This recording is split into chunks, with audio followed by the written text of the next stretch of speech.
Et pour débuter ce journal, le point fort de la semaine dans le monde, ce sont évidemment les attentats de Paris. Ils n'ont laissé personne indifférent, y compris dans notre région. Un hommage a d'ailleurs été rendu à Nyon, notamment. C'était samedi, soit au lendemain des événements.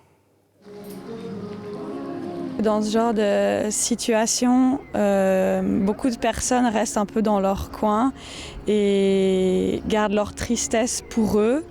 Ils ne savent pas comment gérer et tout le monde voit ou entend ce qui se passe. Donc je me suis dit, si j'arrive juste à réunir les gens pour que pas chacun se morfonde un peu dans son coin, mais si on arrive à être ensemble et juste prendre conscience ensemble de ce qui se passe, c'est toujours plus beau et plus fort quand on est à plusieurs. Donc l'union pour moi c'est très important et pouvoir partager ça avec d'autres personnes et de voir qu'on est plusieurs à penser pareil et à se soutenir.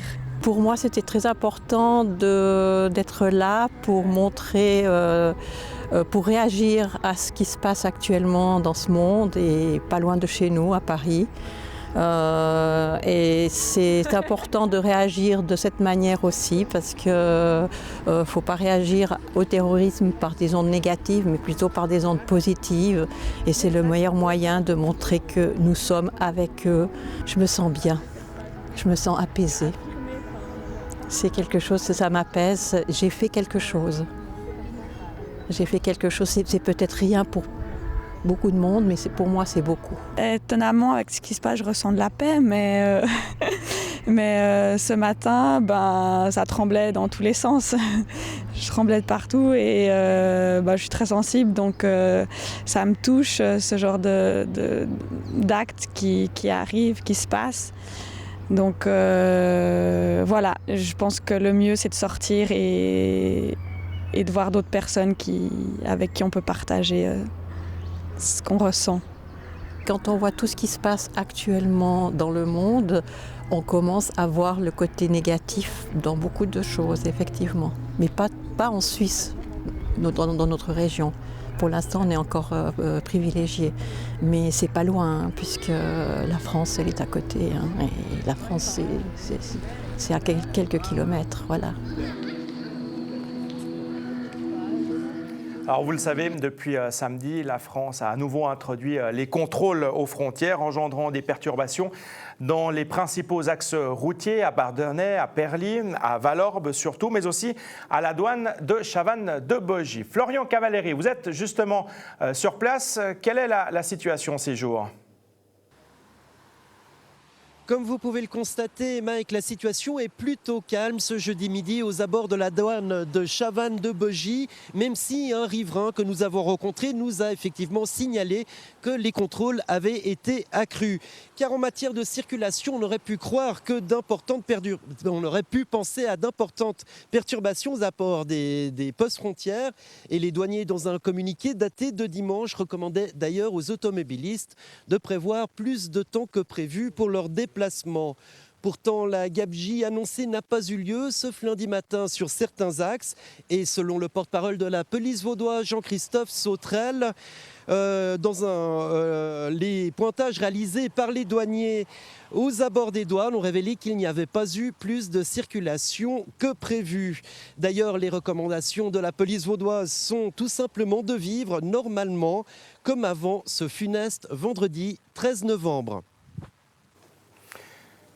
Voilà, merci Florian Cavalleri avec nous pour en parler. J'ai le plaisir d'accueillir Elisabeth Ruéret, municipale à Nyon, en charge de la police et de la mobilité. Bienvenue Madame Ruéret. Est-ce qu'il y a eu des consignes particulières de la part du canton de la Confédération au niveau de la sécurité dans la région suite à ces attentats ? Alors il y a eu des consignes, mais je ne peux bien sûr pas vous en donner le détail parce qu'ils appartiennent à la police. Mais les trois grandes consignes dont on peut parler, c'est celle d'abord de vigilance, à avoir pour la police, de contrôle qu'ils devront faire, et puis de protection à la fois de la population et à la fois des policiers eux-mêmes qui pourraient être dans une situation où ils sont mis en danger. Est-ce qu'il y a eu donc renforcement justement des mesures habituelles, on va dire ? Là, il y a un renforcement, bien sûr, et puis la vigilance, je crois, résume assez bien tout le déploiement qu'ils pourront avoir dans les jours qui viennent et ceux à venir.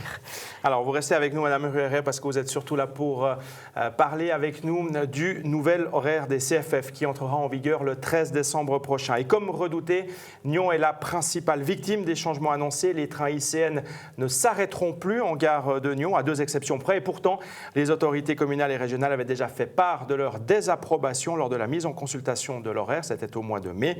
Malgré les protestations politiques, l'intervention du Conseil d'État, les plaintes des usagers et même une pétition forte de 843 signatures, les CFF ont fait la sourde oreille et ont donc confirmé cet horaire. Elisabeth Ruéret, en résumé, vous êtes fâchée.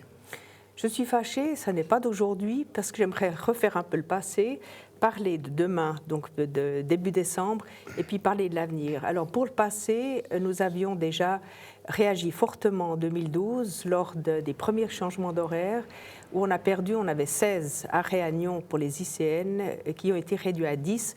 Et encore, ils étaient même davantage réduits. On s'était battu pour en obtenir davantage et on a réussi à en maintenir 10. Et puis, rebelote pour cet horaire 2016, en prévision de Léman 2030, c'est qu'on diminue encore et drastiquement, puisqu'il ne nous restait plus qu'un arrêt. Et puis, en discutant, ils ont réussi à nous en mettre un deuxième, heureusement, le matin. Mais vous pouvez bien imaginer que personne n'est content et ne se satisfait de ce seul arrêt qu'il va rester. Alors ça remet en cause quand même pas seulement deux choses, notamment toute cette politique des transports, politique de mobilité qui vise, à encourager justement les gens à utiliser le train. Alors disons que ça nuit totalement à tout ce qu'on a mis en place depuis maintenant plus de 2 ans, avec un renforcement des transports publics à la fois dans la région et en ville de Nyon. On a mis le quart d'heure à Nyon, le quart d'heure du Nyon-Saint-Sergue. Et vous pouvez bien imaginer que pour les entreprises qui sont là, qui n'ont pas seulement d'employés qui prennent cette direction-là, c'est une péjoration assez majeure. Ouais, pour 2016, malheureusement, on ne peut plus rien faire. Alors, pour 2016, on ne peut rien faire, mais on va continuer le combat parce que si ça doit durer 10 ans, vous pouvez bien imaginer que ça va vraiment déplaire à pas mal de monde et puis même péjorer la région puisqu'on est une région économiquement en plein développement et ce serait vraiment assez grave qu'elle soit pénalisée de cette manière. Mais avec quels arguments, comment est-ce que vous arriverez à faire revenir les CFF en arrière? Alors, c'est difficile, mais je pense que quand même de se plaindre régulièrement et de dire qu'on n'est pas satisfait oblige les gens à bouger. Il faut quand même savoir que dans ce qu'ils offrent depuis décembre, les gens vont faire un transbordement soit à Morges, soit à Lausanne.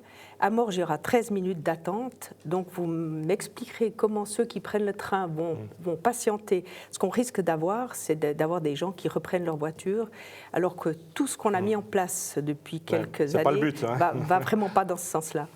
Eh bien, en tout cas, on espère que vous arriverez effectivement, à terme en tout cas, à inverser la tendance. Merci beaucoup, Elisabeth Ruéret, d'être venue sur ce plateau.